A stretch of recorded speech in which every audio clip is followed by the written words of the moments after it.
സ്നേഹമുള്ളവരെ, നേതൃത്വം ഒരു കലയാണ്. നല്ല നേതാക്കന്മാർ അസംഘടിതമായിട്ടുള്ള ജനങ്ങളെ സംഘടിതമായി ഒരുമിച്ച് നിർത്തി ഒരു വ്യക്തമായിട്ടുള്ള ലക്ഷ്യത്തിലേക്ക് നയിക്കുന്നവരാണ്. നേതാക്കന്മാർ ഒരിക്കലും തങ്ങളിലേക്ക് ആളുകളെ നയിക്കുന്നവർ ആകരുത്. ലക്ഷ്യത്തിനും ആളുകൾക്കും ഇടയിൽ നിൽക്കുന്ന മധ്യവർത്തികളാണ് നല്ല നേതാക്കന്മാർ. അതുകൂടാതെ നല്ല നേതാക്കന്മാർ വ്യക്തമായിട്ടുള്ള നിലപാടുകളുള്ളവരായിരിക്കണം. അവർ ആർക്ക് വേണ്ടിയിട്ട് നിലകൊള്ളുന്നുവോ, ആരെ പ്രതിനിധീകരിക്കുന്നുവോ, ആ സമൂഹത്തിൻ്റെ നന്മയും അവരുടെ ഐക്യവും അവരുടെ അഭിവൃദ്ധിയുമായിരിക്കണം നേതാക്കന്മാരുടെ നിലപാടുകളുടെ അടിസ്ഥാനം.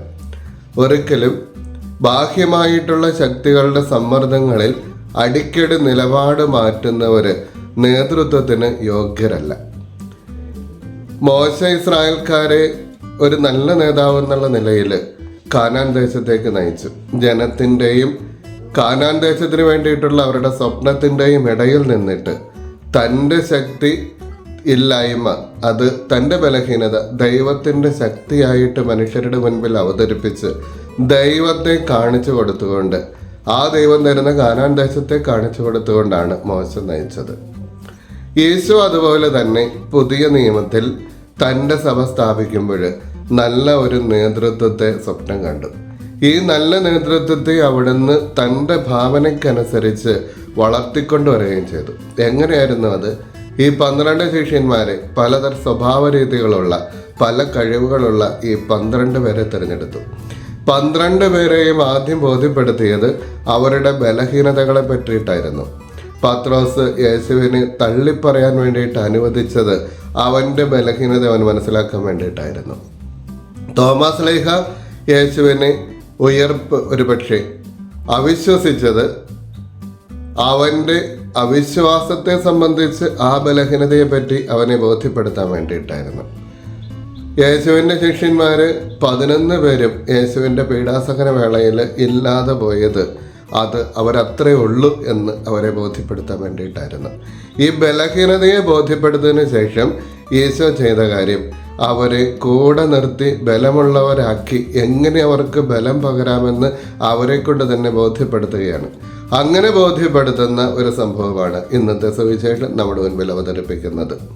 ഇത് യേശു പത്രോസിനോട് ചോദിക്കുക. പത്രോസിനെ മുഴുവൻ അറിയാവുന്ന, ഒരുപക്ഷെ പത്രോസിന് യേശുവിൻ്റെ മുൻപിൽ തല ഉയർത്തി നിൽക്കാൻ വയ്യാത്ത തരത്തിൽ ജാള്യതയുള്ള ഈ പത്രോസിനെ യേശു അടുത്ത് വിളിച്ചിട്ട് ചോദിക്കുകയാണ്, പത്രോസെ, നീ എന്നെ സ്നേഹിക്കുന്നുണ്ടോ?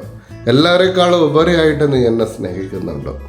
പത്രോസിന് ആ ചോദ്യത്തിൻ്റെ ഉത്തരം തല ഉയർത്തിപ്പിടിച്ച് പറയാൻ പറ്റില്ല. കാരണം 3 പ്രാവശ്യം പത്രോസ് യേശുവിനെ തള്ളിപ്പറയുന്നതായിട്ട് നമുക്കറിയാം.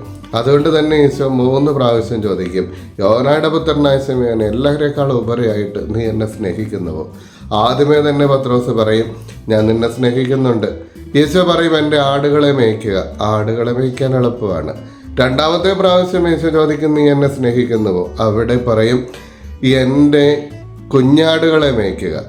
ആടുകളെക്കാളും കുറച്ചുകൂടി മേയ്ക്കാൻ ബുദ്ധിമുട്ടാണ് കുഞ്ഞാടുകൾ, കുറച്ചുകൂടി അവർ ബലഹീനരാണ്. 3ാമത്തെ പ്രാവശ്യം ഈശോ മറുപടി പറയുന്നത്, നീ എൻ്റെ പെണ്ണാടുകളെ മേയ്ക്കുക എന്നാണ് പരിശുദ്ധ ബൈബിൾ പ്രകാരം. വീണ്ടും ഈ സ്ത്രീകളെ മേയ്ക്കുക, പെണ്ണാടുകളെ മേയ്ക്കുക കുറച്ചുകൂടി ബുദ്ധിമുട്ടുള്ള കാര്യമായിരിക്കണം, അവർ കുറച്ചുകൂടി ബലഹീനരാണ് എന്ന് ആദിമ സംസ്കാരത്തിൽ ഒരു ചിന്തയുണ്ടായിരുന്നു. സ്ത്രീകൾക്ക് അവരുടേതായിട്ടുള്ള പ്രത്യേകതകളുണ്ട്. ആ പ്രത്യേകതകൾ അറിഞ്ഞ് ഒരു പുരുഷനെ അവരെ നയിക്കുക എന്നുള്ളത് ഒരു പക്ഷേ അത്ര എളുപ്പമായിട്ടുള്ള കാര്യമായിരിക്കില്ല. യേശു തൻ്റെ ജീവിതകാലത്ത് സ്ത്രീകളോടും കുട്ടികളോടും പ്രത്യേകമായിട്ടുള്ള ഒരു കരുതലും കരുണയും കാണിച്ചിരുന്നെന്ന് നമുക്കറിയാം.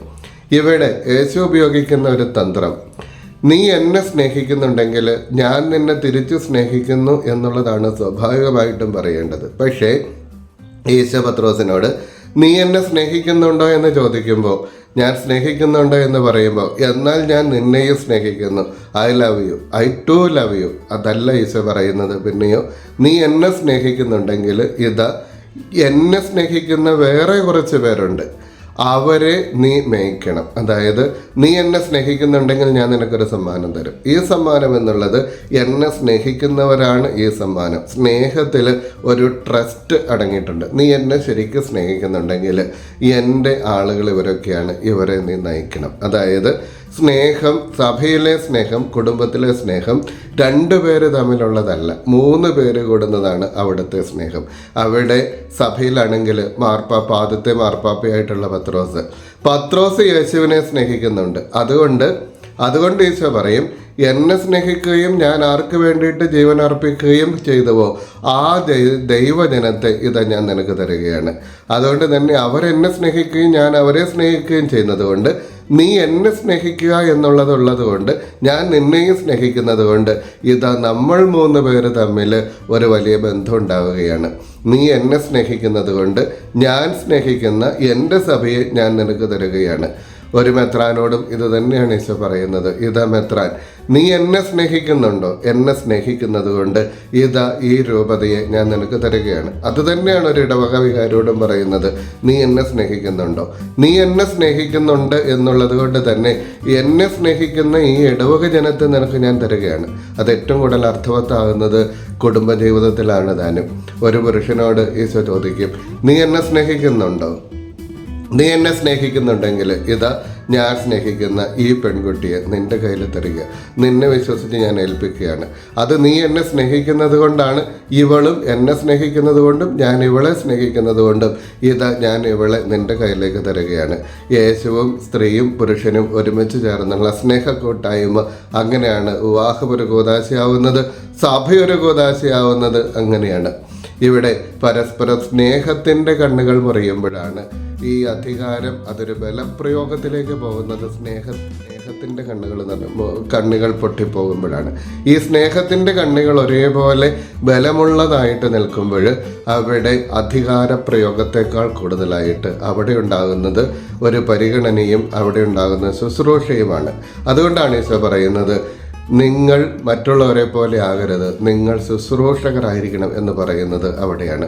അതിനാൽ തന്നെ സ്നേഹമുള്ളവരെ, സഭ എന്ന് പറയുന്നത് യേശുവിനെ സ്നേഹിക്കുന്നവരുടെ കൂട്ടം, യേശു സ്നേഹിക്കുന്നവരുടെ കൂട്ടം.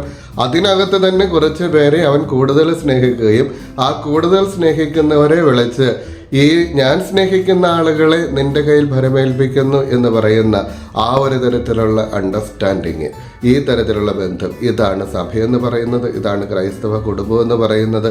അതുകൊണ്ട് തന്നെയും കെട്ടുറപ്പുണ്ടാകണമെങ്കിൽ അധികാരത്തിൻ്റെ കെട്ടുറപ്പല്ല നമുക്ക് വേണ്ടത്, പിന്നെയോ സ്നേഹത്തിൻ്റെ കെട്ടുറപ്പാണ് സഭയിൽ ഉണ്ടാകേണ്ടത്. ഈ ദിവസം എല്ലാവർക്കും എല്ലാ നന്മകളും ആശംസിക്കുകയാണ്. ദൈവം നമ്മളെ അനുഗ്രഹിക്കട്ടെ.